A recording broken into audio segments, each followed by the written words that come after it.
He has been asking for a rematch at the end of.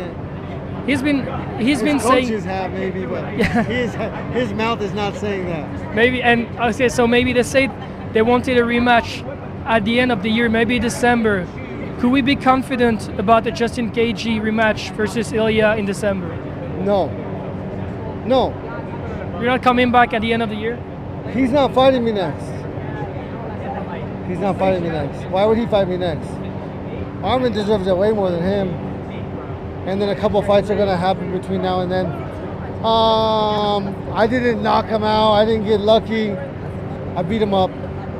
He's gonna have to get a win before he fights for a championship. He might go back to 145. We don't know what Ilia is doing. Are you his manager? You work for Ilia? No, I'm not. Yeah, obviously. You think he should fight me next? Over everybody else, over Holloway, I don't know. over Sarukian? I think there's a lot of people in the lightweight division. Yeah, so you think he should be the one? No, I just wanted your reaction because he said he wanted a rematch. A hard time. No. He didn't say he wanted a rematch. If I hear him say it use his mouth and say I want a rematch, I'll be very surprised. Right. We haven't even seen him. Sorry? We haven't even seen him. We've just seen, I think, a few pictures, but we don't know. No, we don't know. I think they're from before the fight. Hey, he's fucking good. The kid's good. Whoever fights him next in trouble. It ain't gonna be me. And Topuria was just so confident he was going to get you out of there in the first or second I am round. such a huge fan of this kid, but where do you go from here? It's tough. It's going to be very tough climb back. But I've never had the mindset he had. Yeah. I never thought myself unbeatable or infallible. I knew. I said it from day one. I'm going to get knocked out with the way I fight, with how crazy this sport is. Again, I don't want to say anything bad about this guy. He was a world champion, but he is in the hospital right now, and I'm not. So some people mentioned earlier a potential of an immediate rematch. Do you think there's grounds for that? Do you think anything warrants that, or do you think you move on to the next contender? I don't even know if I'm, again.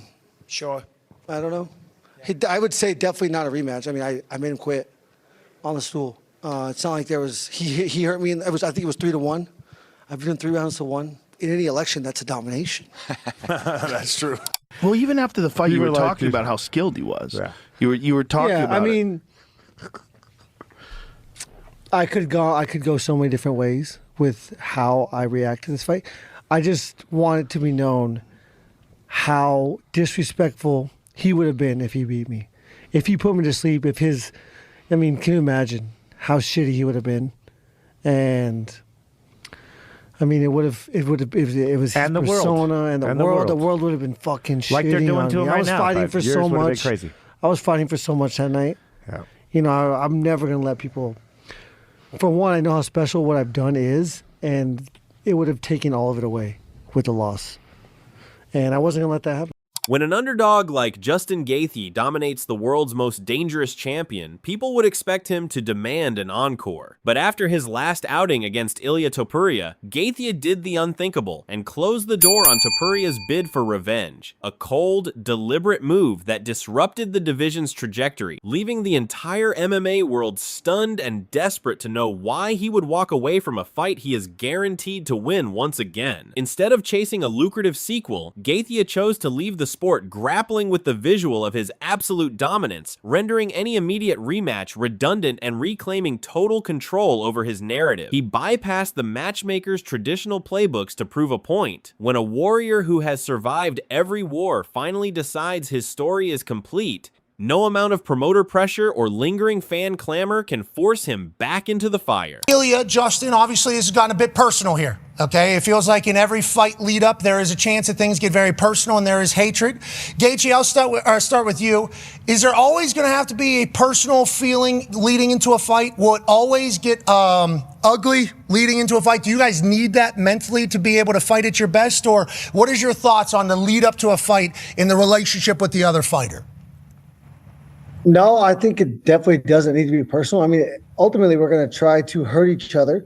And so I guess that is pretty personal. But that is the job that we do. I never said anything personal. But we're very vulnerable when it comes to fight week. We're very emotional. And so we take everything personal. And so no matter what I said or didn't say, we're going to take it personal. No matter what he says, I'm going to take personal. because I have a chip on my shoulder, and this guy's I'm not gonna say anything personal from you. Don't worry about it. Okay, I like Don't this. worry. Okay, I like what we're doing here. I find the first difference here is that you are going to try to hurt me, and I'm actually going to hurt you. Okay, that's the difference between me and you. You are going to try to do something. And believes everything he says. And he sits around and smells his own farts, and he thinks he's God. He's human, just like me. I'm going to show him when I touch his chin, he's going to go to sleep just like anybody would whenever I land my shots.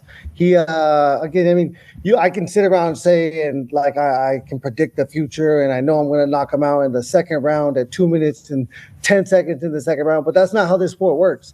I've done this too many times to go in there with any expectations. I'm expecting. I'm fighting someone that's so good at fighting, world-class fighter. His last 3 finishes are absolutely spectacular, and I have a huge challenge ahead of me. I'm 5-1 underdog, and of course, the world's counting me out, and I thrive under pressure. Jeff. He's a chaotic fighter. You know what I mean? He needs the chaos in a fight, but I bring calm in that chaos.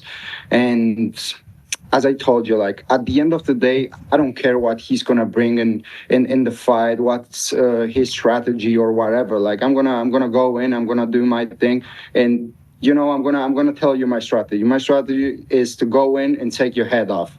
This is all I'm gonna do. Okay, and Mr. Gaethje. So scary, man. So scary. Okay, that sounded like you're a little scared there. I mean, it didn't sound condescending at all there. That sounded very genuine. Of course. Absolutely. That's what we do. We're both going to try to fucking knock each other's head off. That's what we do. That's what this fuck. Justin Gaethje says Ilia Topuria does not deserve an automatic rematch. And I got to be honest, I have to agree.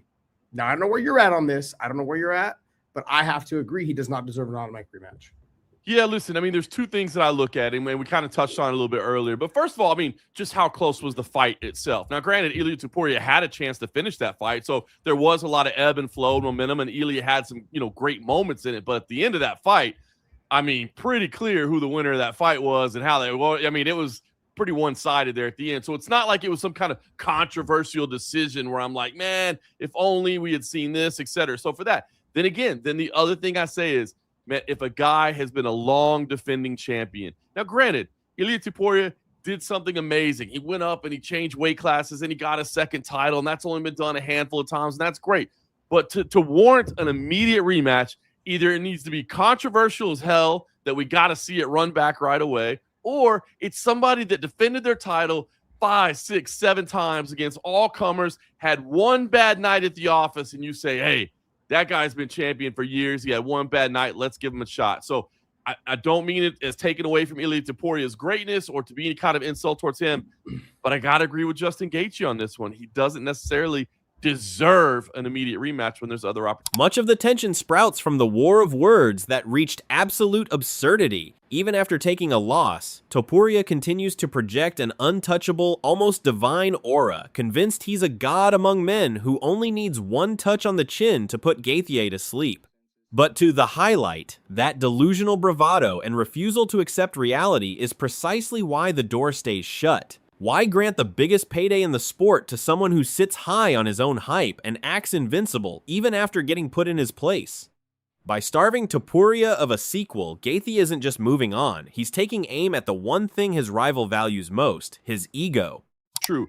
If the UFC came and they said, listen, we looked at the options and the best option was this one, could you justify doing it again? You absolutely could justify doing it again. I just don't think that you necessarily guaranteed it. And here's the other way you get an instant rematch sometimes. If your opponent likes you and wants to fight you again, and I don't think that's the case here. You know what I mean? I don't think Justin Gaethje felt like, man, this dude was just so respectful to me in the build up to this. He was constantly putting me over and letting people know how great I was and how honored he was to be sharing the cage. And now I want to defer that same feeling to him. So that's your third way of getting it in there, and he doesn't get it that way either. So again, could the UFC sell it? Absolutely they could, but I just don't think it happened. The bad blood spilled straight into contract negotiations. For an immediate rematch, there needs to be at least a shred of mutual respect, but Topuria has burned that bridge to the ground.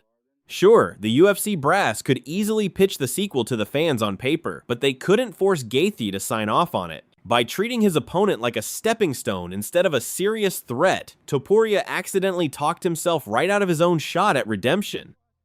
I feel like I'm on an island where I truly do not want to see Justin Gaethje compete again, where everybody else is like, oh, I'm an MMA fan, I just have to have it. I would love to see him walk away.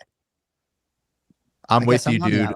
Yeah. I'm with you. I think that it doesn't get any bigger or better than that. Just everything around that fight was just magical for the guy. And it would be so nice to see him go out on top. If there's one guy who deserves it, that's the dude. After all the wars and all the things that he's done for the sport, dude. For me, it would just be Cinderella ending, right? You know, and the visual from UFC 300, I believe it was 300, where he's flatlined by Max, if that was his 300, but but the visual from that to now be somewhat of a distant memory, given what he did at the White House. To actually, you know what I mean? For that to just sort of be removed, right? But let's not, look, I think he could be very competitive. Topuria was the one I really feared for him, but you know, what's the ultimate goal, you know? And I think it's undisputed, and he achieved it. So. When news of the possibility of the rematch reached the ears of Jason Anik, even he believed that after erasing the ghost of his UFC 300 knockout with a historic, undisputed title victory on the White House lawn, Justin Gaethje had nothing left to prove inside the octagon. Taking a rematch against Ilia Topuria risks tarnishing a picture-perfect storybook finish for a fighter who has survived countless brutal wars and finally reached the absolute summit of the lightweight division. Turning down a second fight ensures that violent, magical crowning moment remains his definitive legacy. Ilia Topuria is the most decorated fighter in the UFC. He would have if not for paperwork. Competition did not stop this. The only thing that stopped this was the power of the pin. Ilia Topuria would have been the 45, 55, and BMF champion simultaneously. He would have held all three of those belts simultaneously. Aside from paperwork. Now, I bring this to you because you can't seem to push him too far. Making believe that he has to do anything before he goes into a title fight is a little bit of a stretch, but I will admit that we're not all yearning, like we weren't left without closure. We got closure with Gaethje versus Ilia. We are satisfied with the result and the outcome, but I'm sharing for you. I don't believe that Ilia is going to go next. I don't think Justin wants that fight. I don't think Justin has to do that fight. I think Justin has done enough heavy lifting, and I think he made a clear enough of a stamp that if he comes back, him wanting to come back for something new. That sounds reasonable to me. Even Chael Sonnen goes so far as to agree that paper-wise, Topuria was one administrative pen stroke away from flexing 3 separate belts at the same. But the fight game doesn't owe Topuria a rerun just because of a stacked-up resume. Gaethje went out there, put a stamp on the division, and absorbed enough heavy fire to last 3 lifetimes. He doesn't owe Ilia a second dance, and he sure as hell doesn't need to do any more heavy lifting for the UFC. It should be for a fresh challenge, a new visual, and a massive payday, not to run back a fight he already gave us a definitive answer to. In fact, he even worded it different. He said, I don't feel inside that it's over. So, and another thing that we must credit Gaethje when it is time to look at his legacy, when he is done, when he is old, and when he is a has-been, one thing that we will look back fondly on is that he fights the right guy regardless of who that guy is. And this makes me very proud of it because this is a wrestler's mindset. I have that mindset. I recognize that mindset. Not very many guys at MMA have it. That is, I want to be champion. The end. I don't care who I have to fight to get there. I don't care how bad of a matchup it is. I don't care if the guy's beat me before. I don't care if he's beaten me 3 times before. Whoever I have to go through. And Gaethje really did prove that. If you guys remember, he told the UFC, give me my walking papers. Give me a title fighter, give me my walking papers. It wasn't kidding. I wasn't threatening to go somewhere else. It comes back to the other points that I made, that he doesn't have to do this. However, Sonnen also looked at the perspective without the matchmaker politics. Justin Gaethje is a man driven by an uncompromising, almost reckless code to pursue the gold regardless of who stands in his way. Gaethje's entire career has been a relentless charge toward the crown, demanding either a title shot or his walking papers. If the highlight steps back inside that octagon, it won't be to satisfy someone else's unfinished business. It will be because that unyielding wrestler's mentality inside him demands one last ultimate test. Picking up right where Sonnen's assessment of Gaethje's destructive code leaves off, Demetrius Johnson and Paddy Pimblett highlight the chilling aftermath for anyone forced to share the octagon with the highlight. While undefeated knockout artists coast through their careers untested by true adversity, suffering the precise brand of brutal beatdown, Gaethje inflicts drags a fighter into uncharted psychological territory. Having never tasted defeat before getting his head smashed, Topuria must now look in the mirror and answer the ultimate combat sports question: can a fighter actually rebuild himself after being broken? Coming back from a decision loss is one thing, but returning from the specific trauma Gaethje leaves behind requires a rare, stubborn grit that leaves even seasoned veterans questioning whether a fighter ever truly comes back the same. Then there's Arman Tsarukyan, watching the drama unfold with a smirk. Unlike Topuria's emotional rants or Paddy's excuses, Arman sees Gaethje purely as a puzzle to solve. To him, a fight with the highlight isn't personal, it's just business. Arman views Gaethje as an easy stylistic matchup. He openly mocks Justin's ground game, pointing out basic grappling mistakes that an elite wrestler like him would punish immediately. While everyone else wastes energy on trash talk, Tsarukyan already has the fight mapped out. Take Gaethje down, dominate him on the mat, and choke him out by the second round. To Arman, Gaethje is just a roadblock standing in the way of a championship belt. Even Chael Sonnen sees how messy this matchmaking puzzle has become. On paper, Arman Tsarukyan has done everything right to lock down his title shot against Gaethje, but with top contenders getting paired off elsewhere, potential rematches with Paddy or Topuria stalling, and even a Max Holloway run back on ice, the queue is completely frozen. That leaves Tsarukyan's grand plan of taking Gaethje down and choking him out, hanging in the air with nowhere to go. So while Tsarukyan waits around to prove his grappling is the ultimate equalizer, Gaethje holds all the leverage, and he's totally fine sitting back until a fight comes along that actually makes sense to him. Whether he ultimately grants Arman Tsarukyan that tactical showcase, runs it back with Topuria or Max Holloway for a mega payday, or simply forces the division to freeze until the right offer hits his desk, one thing is certain: Justin Gaethje controls the board. The line of hungry contenders isn't getting any shorter, but as long as the highlight holds the throne, anyone aiming for lightweight gold will have to step into his storm and play entirely by his rules. Top contenders can call him out, stack their resumes, or attempt to force his hand in the press, yet every path to lightweight supremacy ultimately dead ends at his door.